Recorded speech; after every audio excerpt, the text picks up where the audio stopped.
मेरे छोटे भाई की तरह, मेरे बेटे की तरह हैं, लेकिन मैं उनको बहुत आहिस्ता से इतना खूबसूरत उन्होंने माहौल बनाया है कि मेरे लिए इतना आसान है कि जहाँ उसने खत्म किया मैं वहीं से आगे बढ़ सकूँ। लेकिन मैं उसे बताना चाहता हूँ कि मेरा नाम है राहत इंदौरी। तो पहले उसने जो माहौल बनाया है मैं उस माहौल को खराब कर दूंगा और महेश्वर वालों फिर अपना माहौल में खुद बनाऊंगा। मैं मोहतरमा वज़ीर साहिबा बैठी हुई हैं, सादी साहिबा, उनका शुक्रिया करता हूँ कि ये जरूर किसी मुस्लिम परिवार का है, इसलिए कि वही हो सकता है इस कवि सम्मेलन को खराब करने के लिए, और कोई नहीं हो सकता। मैं एक बात कह दूं दोस्तों कि ये मैं आज जो भी काम कर रहा हूँ चाहे हल्के से हल्के लफ्ज़ों में करूँगा, लेकिन अदब की खिदमत करूँगा, अदब का नुमाइंदा बनकर मैं महेश चल रहा हूँ। क्या इजाज़त है मैं पढ़ूँ? एक मिनट, पहले दो शेर पढ़ूँगा, पहला एक शेर पढ़ूँगा, बल्कि उससे ही मुझे अंदाज़ा हो जाएगा कि मुझे दूसरा शेर कैसा पढ़ना है, या पढ़ना भी है या नहीं पढ़ना, ये भी फैसला इससे ही हो जाएगा। आपने इजाज़त दी, मैं शुरू करता हूँ। ऐसी सर्दी है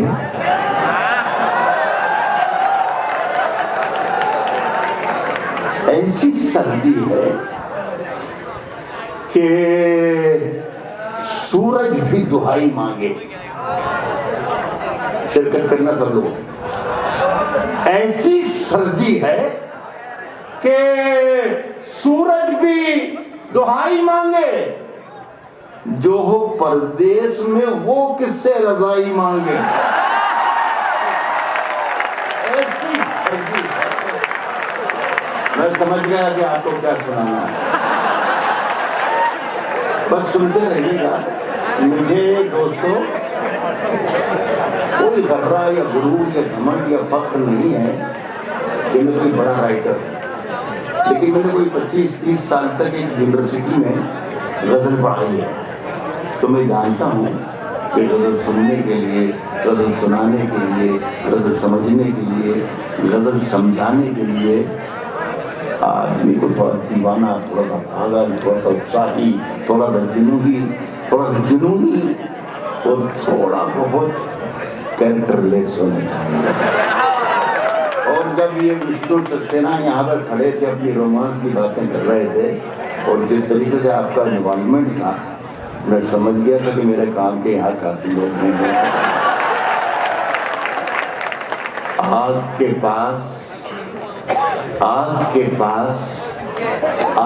पास कभी मोम को लाकर देखूं, आग के पास कभी मोम को लाकर देखूं, आग के पास कभी मोम को लाकर देखूं,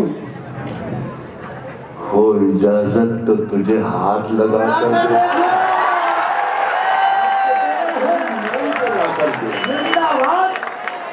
आग के पास देखिए, विष्णु के इश्क में और मेरे इश्क में बहुत फर्क है।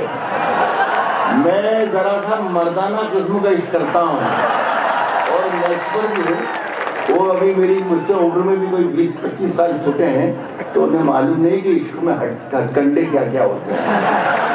आग के पास कभी मोम को लाकर देखूं, कोई इजाजत तो तुझे हाथ लगाकर देखूं। शेर सुन के बताना महेश्वर के अच्छे लोगों कि दिल का मंदिर, कोई इजाजत तो तुझे हाथ लगाकर देखूं, दिल का मंदिर बड़ा वीरान नजर आता है, सोचता हूं तेरी तस्वीर लगाकर देखूं।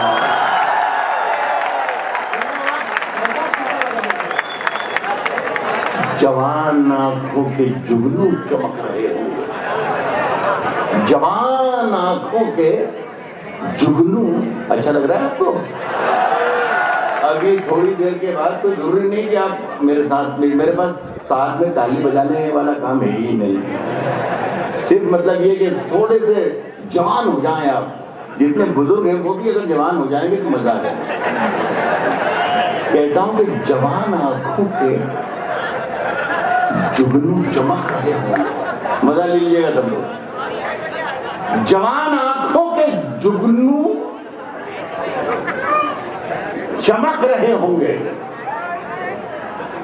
अब अपने गांव में अमरूद पक रहे होंगे। जवान आंखों के जुगनू।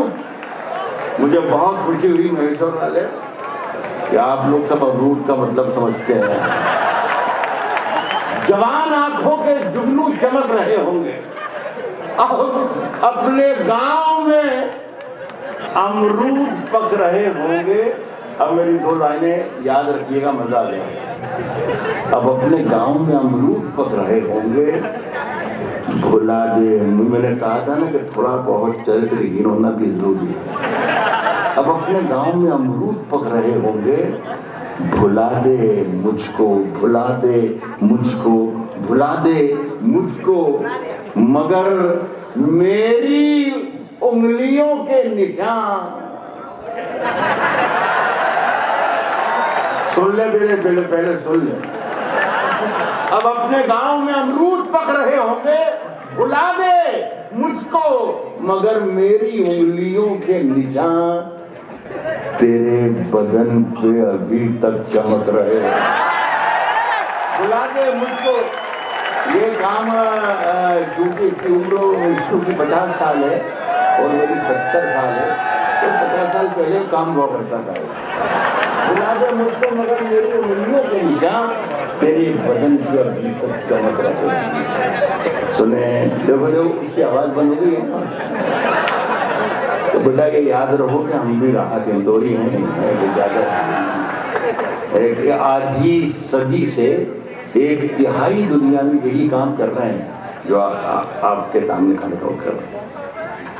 तेरे बदन पे अभी तक चमक रहे होंगे। कह रहा हूं दोस्तों के मेरी सांसों में समाया भी बहुत लगता है। मेरी सांसों में समाया भी बहुत लगता है, और वही शख्स पराया भी बहुत लगता है। मेरी सांसों में समाया भी बहुत लगता है, और वही शख्स पराया भी बहुत लगता है। उससे मिलने की तमन्ना भी बहुत है, लेकिन आने जाने में किराया भी बहुत है। उससे मिलने की तमन्ना भी बहुत है, लेकिन आने जाने में किराया भी बहुत लगता है। मैं ज़्यादा वक्त आपका इस दिन ही लूँगा कि हमने तय किया था शुरू करने से पहले, और हमें हिदायत भी दी गई थी कि 12 बजे के हमें करीबी शुरू ख़त्म कर देना है। लेकिन आपकी मोहब्बतें उसे इतनी देर तक खेल 1 बजने वाला है, और शरीफ लोग आधी रात तक घरों से बाहर भी नहीं रहते हैं। आप लोग, मैं कोई 2-4 शेर और सुनाऊंगा, उसके बाद मैं आपसे नहीं, मुझे वो जो तो जरूरी मेरे लिए तो यही नहीं, मैं तो पढ़ता रहूँगा जब तक है ना। बढ़िया। आने जाने में किराया भी बहुत लगता है। शहरों में तो बारूदों का मौसम है, शहरों में तो बारूदों का मौसम। मेरी बेटियां बैठी हुई हैं, बहुत देर से मैं देख रहा था, सुन रही थी इसको को भी हमको भी। तो मैं हैरान होता कि तो बात कर ही नहीं रही, 2 औरतें पास में बात नहीं कर रही। लेकिन अब उन्होंने जो शुरू किया है तो चुप्पी नहीं हो रही है। कह रहा हूं कि शहरों में तो बारूदों का मौसम है, शहरों में तो बारूदों का मौसम है। गांव चलो ये अमरूदों का मौसम है। शहरों में तो बारूदों का मौसम, गांव चलो ये अमरूद, गांव चलो ये अमरूद। एक किताब एक शेर मेरी कविता समझे, अभी मुझे शायद हो सकता है कि 4 लाइनें जो आपको सुना रहा हूँ ये पढ़ने में थोड़ी सी परेशानी भी हो तो बेटे बेटे रास्ते में लिखते हुए आया हूँ, लेकिन अगर चारों याद आ जाएंगी मुझे तो आपका और मेरा दोनों का भला हो जाएगा। करवटें बदल रहा, चलो छोड़ दो, रिस्क नहीं लेगा, जब पूरा याद हो जाएगा जब पढ़ेंगे। ये सुनने के जिहालतों के अंधेरे मिटा के लौटाया, जिहालतों के अंधेरे मिटा के लौटाया, जिहालतों के अंधेरे मिटा के लौटाया। मुझे मालूम है कि इस पर आप दाद नहीं देंगे। जिहालतों के अंधेरे मिटा के लौटाया। मैं आज सारी किताबें जला के लौट आया, जिहालतों के अंधेरे मिटा के लौट आया। मैं आज सारी किताबें जला के लौट आया, जिहालतों के अंधेरे मिटा के लौट आया। मैं आज सारी किताबें जला के लौट आया। वो अब भी रेल में बैठी सिसक रही होगी, मैं अपना हाथ हवा में हिला के लौटा।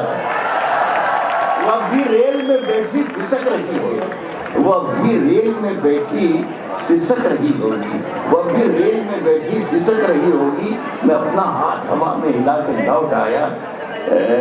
मैं देख रहा हूँ कि जब कोई गंभीर और अच्छा शेर बीच में किसी ने पढ़ा है तो आपने उसके साथ बोली शुरू किया, इसलिए अगला शेर पढ़ने की मैं हिम्मत कर रहा हूँ।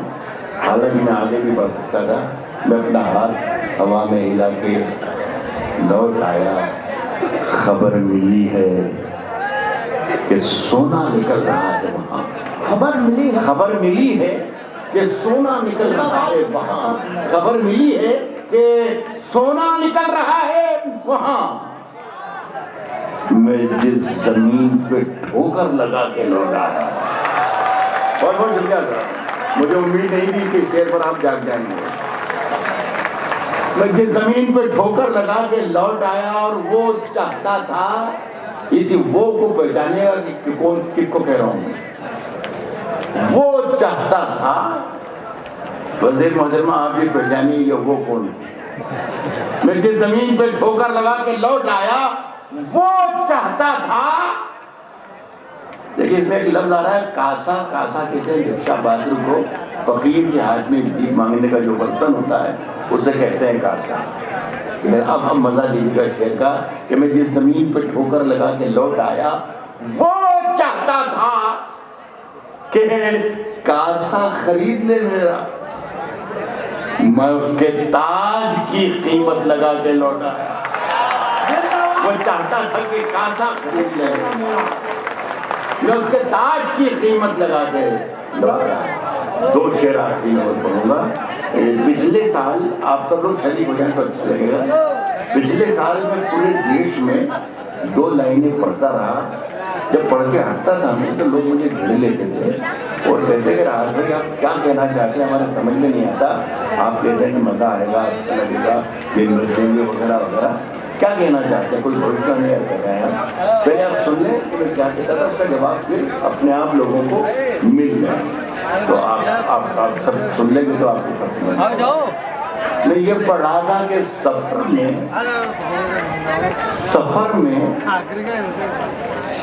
में आखिरी पत्थर के बाद आएगा, सफर में आखिरी पत्थर के बाद आएगा। मजा तो यार दिसंबर के बाद आएगा, सफर में आखिरी पत्थर के बाद आएगा। मजा तो यार दिसंबर के बाद, और फिर दिसंबर में मजा आया। मजा तो यार दिसंबर के बाद आएगा। नए सफर का नया इंतजाम कह देंगे, नए सफर का नया इंतजाम कह देंगे, नए सफर का नया इंतजाम कह देंगे। हवा को धूप, चरागों को शाम कह देंगे, नए सफर का नया इंतजाम कह देंगे। आखिरी कर रहा हूं मैं, नए सफर का नया इंतजाम कह देंगे। हवा को धूप, चिरागों को शाम कह देंगे, किसी से हाथ भी छुपकर मिलाइए, वरना इसे भी मौलवी साहब हराम कह देंगे। किसी से हाथ भी छुपकर। बहुत बहुत शुक्रिया। मैं आपके आंगन का हूँ, आपके घर का हूँ। आप अगर सुनना चाहते हैं तो पूरा सदन तालियां बजाकर मन है। मुझे याद ही नहीं कोई नखरेबाजी करना या जादू टोना करना। मैं मुझे आपकी मोहब्बतों का आदमी हूँ। ये निकल जाए तो बच्चों निकल जाए, वरना निकल जाएगा। मैं एक छोटी सी बदल और सुना देता हूँ। ये हमारी बहन है सीता जी, बहुत आदरणीय हमारे लिए। एक दो शेर के लिए मेरे कह रही है, एक 1.5 मिनट वक्त कम है। इसमें खूबी या खराबी है, इसको बिठा के पकड़ लो, कमाल मत कर रहा है।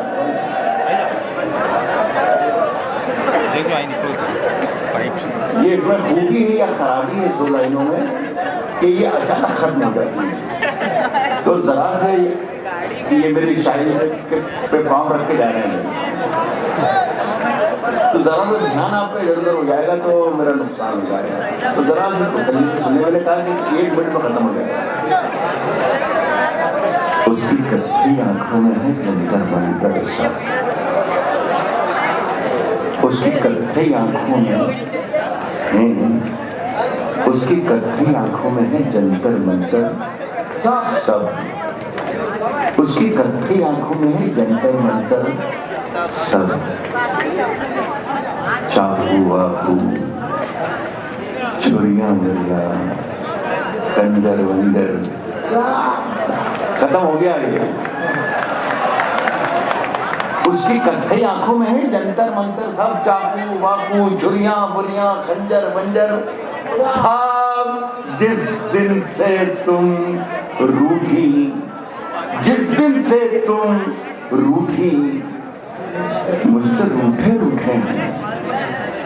चादर वादर तकिया वकिया बिस्तर बिस्तर, जिस दिन से तुम रूठी, मुझसे रूठे हैं चादर वादर तकिया वकिया बिस्तर बिस्तर। ये एक नामुराद और नाकाम आशिक की आवाज लगती है। एक आवाज राहत इंदौरी की तरह मर्दाना आवाज होती है, वो थोड़ी अलग होती है, शायद वो आपको ज्यादा पसंद आए। इस शेर को याद रखिएगा कि मैंने ये कहा है कि जिस दिन से तुम रूठी, मुझसे रूठे हैं चादर वादर तकिया वकिया बिस्तर बिस्तर सब। शेर सुनेंगे मुझसे बिछड़कर, मुझसे बिछड़कर, मुझसे बिछड़कर वो भी कहाँ पहले जैसी है। फीके पड़ गए कपड़े वपड़े जेवर वेवर। बहुत बहुत शुक्रिया। और आज का इसे खूबसूरत कवि समझने के लिए आपको दोस्तों